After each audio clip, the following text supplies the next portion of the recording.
میرا نام دلکش ہے۔ میں پاکستان کے شہر لاہور کے رہنے والی ہوں۔ میری عمر 25 سال ہے۔ میرے والد صاحب کا بچپن میں ہی انتقال ہو گیا تھا۔ میرے والدہ نے بہت محنت مشقت کر کے ہم بہن بھائیوں کو پالا تھا۔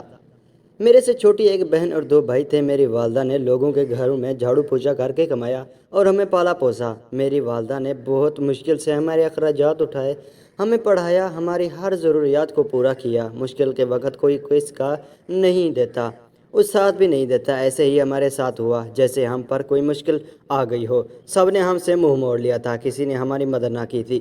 میں نے بہت مشکل سے اپنی پڑھائی مکمل کی۔ جیسے ہی میری پڑھائی مکمل ہوئی، میں نے اپنی والدہ کا ہاتھ بٹانے کے لیے نوکری کی تلاش شروع کر دی تھی۔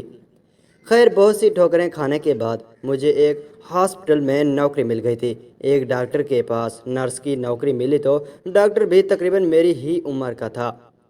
میں نے بہت دیر ڈاکٹر کے ساتھ کام کیا تھا۔ وقت کے ساتھ ساتھ میرے گھر کے حالات بھی ٹھیک ہونے لگ گئے تھے۔ میرا زیادہ سے زیادہ وقت ڈاکٹر کے ساتھ گزرتا تھا۔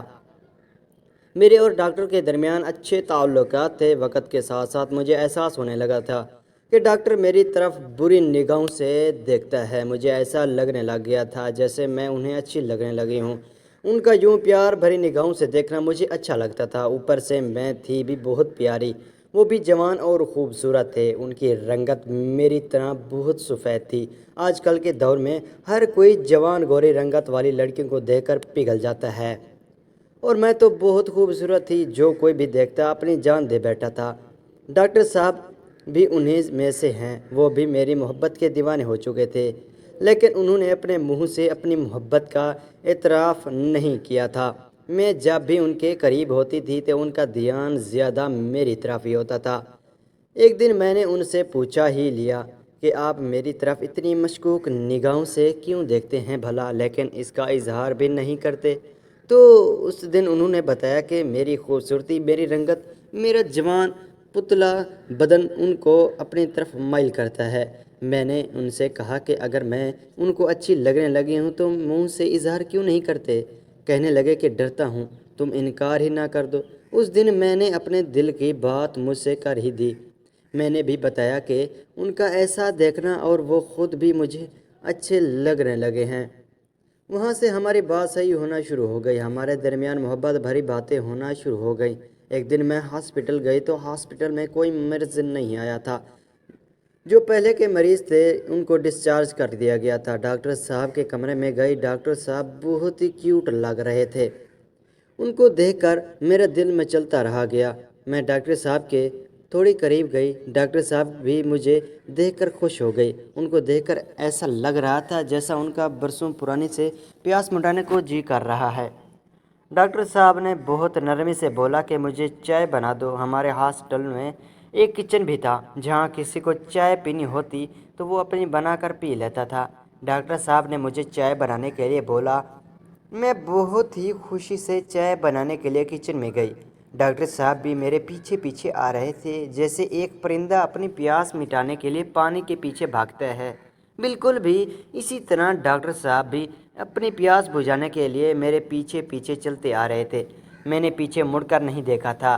ڈاکٹر صاحب نے پیچھے سے آ کر مجھے زور سے پکڑ لیا، پھر آہستہ آہستہ انہوں نے میرے ناریل کے اوپر ہاتھ رکھا اور اسے زور زور سے دبانے لگ گئے۔ میرے اندر سے دھیمی آواز میں آہیں نکلنے لگیں۔ ڈاکٹر صاحب کا خود پر قابو نہ اٹھا۔ ڈاکٹر صاحب نے میری چڑیا پر ہاتھ رکھا اور انگلی سے مسلنے لگے۔ مجھے بہت مزہ آ رہا تھا، بس دل چاہ رہا تھا ان کا طوطا اپنے اندر لے لوں۔ اتنی دیر میں ڈاکٹر صاحب کو پسینے چھوٹ گئے۔ ڈاکٹر صاحب نے مجھے بہت زور سے پکڑ رکھا تھا۔ ہمارے ہاسٹل میں ایک ہی روم خالی تھا، جہاں پر ایک بیڈ بھی پڑا ہوا تھا۔ ڈاکٹر صاحب نے مجھے اپنی گود میں اٹھایا اور کمرے کی طرف جانے لگے۔ وہیں پر چولہے پر پڑی رہ گئی۔ ڈاکٹر صاحب نے مجھے گود میں اٹھایا ہوا تھا اور گود میں اٹھا کر کبھی میری گلابی ہونٹوں پر اور کبھی میری گردن پر، میرے گالوں پر، مجھے ان کی گود میں ان کا یوں کس کرنا مجھے بہت اچھا لگ رہا تھا۔ انہوں نے کمرے کا دروازہ کھولا اور مجھے بیڈ پر لٹا دیا گیا اور خود میرے اوپر لیٹ گئے تھے اور میرے فٹ باز کو زور زور سے دبانے لگے۔ مجھے تھوڑا سا درد محسوس ہو رہا تھا، لیکن بہت مزہ آ رہا تھا۔ کبھی وہ میرے ناریل کو دباتے اور کبھی وہ میرے چڑیا کو ایک دوسرے سے مسلنے لگے۔ میرے اندر سے مزے سے آوازیں نکل رہی تھیں۔ ڈاکٹر صاحب میری چڑیا کو ایک انگلی سے بہت زور سے مسل رہے تھے۔ اتنے میں میری چڑیا سے پانی نکلنا شروع ہو گیا۔ وہ میرے اوپر لیٹ کر اوپر نیچے کرنے لگے۔ اتنے میں مجھے ان کا طوطا محسوس ہو رہا تھا۔ میں نے ان کے طوطے کو ہاتھ لگایا۔ وہ پتھر سے بھی زیادہ سخت محسوس ہو رہا تھا۔ جیسے ڈاکٹر صاحب کو میرے چڑیا اور فٹ باز کو مسل کر مزہ آ رہا تھا، مجھے ان کو طوطے کو مسل کر بہت مزہ آ رہا تھا۔ مجھے دلی سکون مل رہا تھا۔ ڈاکٹر صاحب ایک منٹ بھی سانس نہیں لے رہے تھے۔ کبھی میرے گڑیا کو مسلتے تو کبھی میرے فٹ بالز کو دبا دیتے اور گلابی ہونٹوں پر کس کرتے۔ ڈاکٹر صاحب مجھے بہت زور سے کر رہے تھے۔ مجھے بہت مزہ آنے لگ گیا تھا۔ وہ دن میری زندگی کا یادگار دن تھا۔ اس دن میری اور ڈاکٹر صاحب کی برسوں پرانی پیاس بجھ رہی تھی۔ میں نے آہستہ آہستہ ڈاکٹر صاحب کے طوطے کو پکڑا اور اس کو مسلنا شروع کر دیا۔ اس سے ڈاکٹر صاحب کی تڑپ اور بھی زیادہ بڑھ گئی تھی۔ ڈاکٹر صاحب کے بھی منہ سے آہ آہ کی آواز نکلنے لگی۔ ڈاکٹر صاحب کے پسینے چھوٹنے لگ گئے تھے اور میرا جسم بھی گرم ہونے لگ گیا تھا۔ ڈاکٹر صاحب نے آہستہ آہستہ کام کرنا شروع کر دیا۔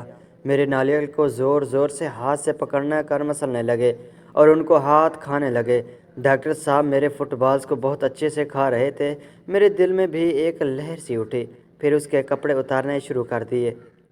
ڈاکٹر صاحب نے مجھے مکمل بے لباس کر دیا۔ ڈاکٹر صاحب کبھی میرے اوپر لیٹ جاتے اور کبھی میں ڈاکٹر صاحب کے اوپر لیٹ جاتی۔ ڈاکٹر صاحب نے آہستہ آہستہ اپنے طوطے کو میری چڑیا کے اندر ڈال دیا اور زور زور سے ہلانے لگ گئے۔ مجھے بہت سکون مل رہا تھا۔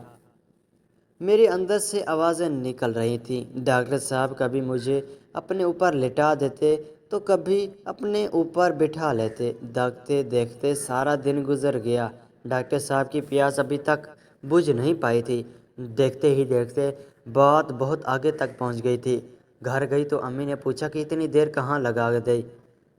میرے پاس کہنے کو تو کچھ نہیں تھا۔ اگلے دن پھر میں نے ڈاکٹر صاحب سے بات کی کہ ہم ایک رشتے میں کیوں نہیں بندھ جاتے؟ یہ پیاس ہمیشہ ایک دوسرے کی بجھا لیں گے۔ ڈاکٹر صاحب اس بات پر راضی ہو گئے۔